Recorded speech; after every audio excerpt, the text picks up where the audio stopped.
Күйеуім іссапармен қалаға кеткен. Үйде жалғызбын, үнсіз түн.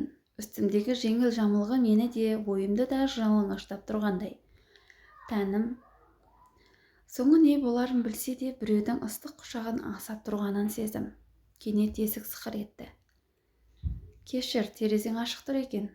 Жел кіріп кетер ме дедің? Деді бір таныс дауыс. Қайным, қайным. Ауылдан келіп ағасының үйінде қонып жүреді. Мен тек көрпені жаба салайын дегенмін. Қолындағы көрпе тіземді сырғып жоғары көтерілді. Сол сәтте ар ұят та, тән де үнсіз қалды. Көрпе бойымды түгел жапты. Бірақ иіс, сол бір иіс ішкі жан дүниемді қозғалтты. Ол иіс еркек иісі еді. Күйеуімде жоқ бір ерекше иіс, тым жақыннан сезілді. Қатты тоңып кеткен шығарсың, деді ол жайғаны. Даусы жұмсақ еді. Бірақ ішіндегі оты мені сезіп тұрды. Ол үндемеді. Мен де үндемедім. Ол тіземнің үстінде қолын қойды. Қолының салмағы емес, жылуы ішімді ертіп жібергендей.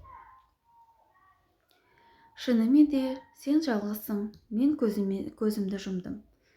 Қолы жамылғының астына баяу сырғып кіріп кетті. Тілім үнсіз, тәнім оянған. Тек жүрек дүрсілі мен тынысының ауырлағаны естілді. Ол үстіме шыққанда мен бір сәтке қарсыласпақ болдым. Бірақ бәрі кешеді. Ар ұят сол сәтте бір бұрышқа тығылып қалды. Ал тән үнсіз келісті. Таң атты, жастық сәл дымқыл. Тер ме әлде көз жасыма білмеймін. Жанымда ешкім жоқ. Тек көрпе астындағы бөтен иістің ізі қалған. Күйеуімнің иісі емес, нағыз еркектің иісі. Кінәлі сезім бе, әлде аңсау ма, анықтай алмай жатырмын.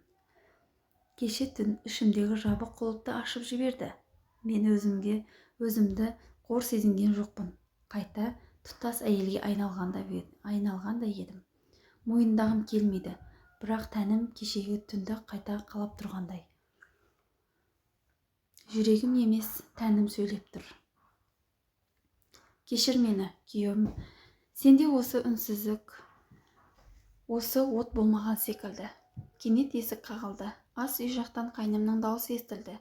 Шай дайын, ұйықтап қалған жоқсың ба? Мен үндемедім, себебі даусынан бұрын оның иісі кіріп келе жатқандай еді. Шай үстінде үнсіздік үстем болды. Ол көзіме тура қарамады. Мен де оған қараған жоқпын. Бірақ арамыздағы от сезімі тұрды. Көйлегімнің ішінде өзімді бөтен бір ерекше сезім отырды. Сезініп отырдым. Тәнім басқа біреудің ізін ұмытқысы келмейді. Түн тыныш өтті ме? Деді ол ақырын. Даусындағы салмақ. Кеше мені құшақтаған қолдың дауысы секілді шықты. Жаман емес, дедім қысқа ғана. Қасық пен кесенің дыбысы ғана естіліп тұр. Ал ішімде құмарлық оты қайта тұтанып келе жатты. Ол орнынан тұрып, қасымнан өтіп бара жатып, иығыма жеңіл тиіп кетті. Сәл ғана. Сол ғана бүкіл жан дүниемді қайта оятты. Ол менің тәніме емес, жанымның ең әлсіз тұсына тиіп кеткендей сезініп тұрдым. Кешегі түн кездейсоқ емес еді. Ал бүгін тәнім тағы үндемей келісіп тұр. Ар ұят та әлсіз екен, себебі екеуі де үнсіз. Сол күні күйеуім хабарласты. Ертең таңертең ғана қайтамын. Үнінде сағыныш жоқ. Жай бір күнделікті дауыс. Ал менің ішімде дауыл.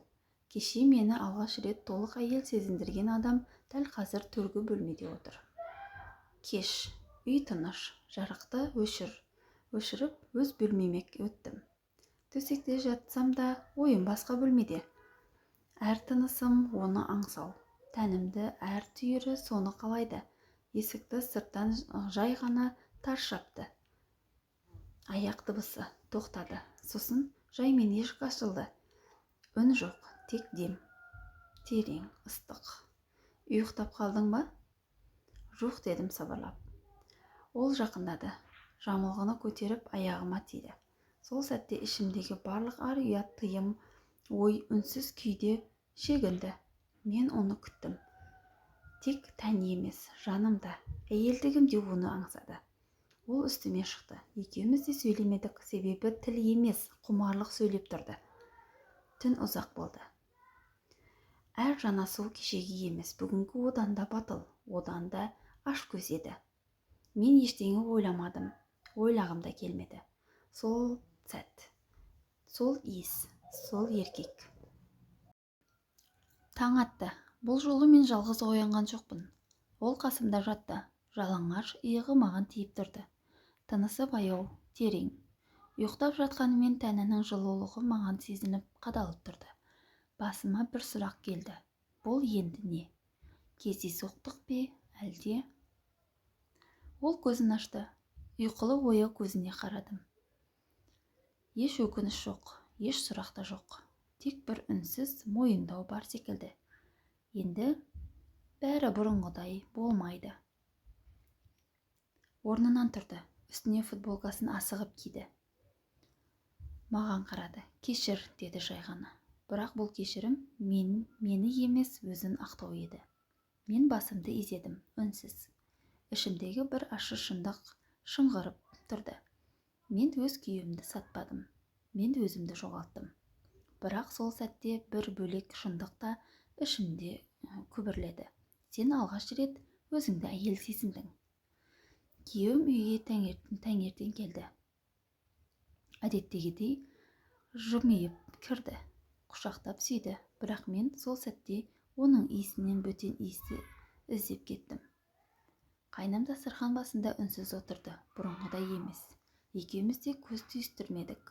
Бірақ ішімізде бір-біріміздің барлық сырын біліп отырғандай сезіндік. Күйеуім күліп сөйлеп отыр. Мен күліп тыңдап отырмын. Ал жүрегім екі ортада тұншығып отыр. Кешкісін ол қайным кетем дейді. Қалада жұмыс тапқан екен, деді. Мен басымды изедім. Жауап бермедім. Ішімде бір шындық қимай жылап тұрды. Бірақ тілім үнсіз. Сол күні кешке ол менің бөлмемнің есігін соңғы рет ашты. Кірмеді. Тек үнсіз қарады. Көзінде мен саған ештеңе уәде бере алмаймын. Бірақ мен сені шын қаладым деген үнсіз сөз тұрды. Мен де көзіммен жауап бердім. Мен де. Бірақ өмір біз қалағанда емес. Ол үнсіз бұрылып кетті. Ал мен сол сәттен бастап бір түннің құпиясын өмір бойы жүрегімнің түкпіріне сақтадым, бекіттім. Себебі ар ұят үндемесе де жүрек ешқашан ұмытпайды екен. Құрметті көрермендер, тыңдармандар, осындай өмірден алынған шынайы оқиғаларды, әңгімелерді тыңдағыларыңыз келсе, арнама тіркелуді ұмытпаңыздар. Келесі кездескенше аман сау болыңыздар. Өз ойларыңыз болса, комментарийға жазуды да ұмытпаңыз.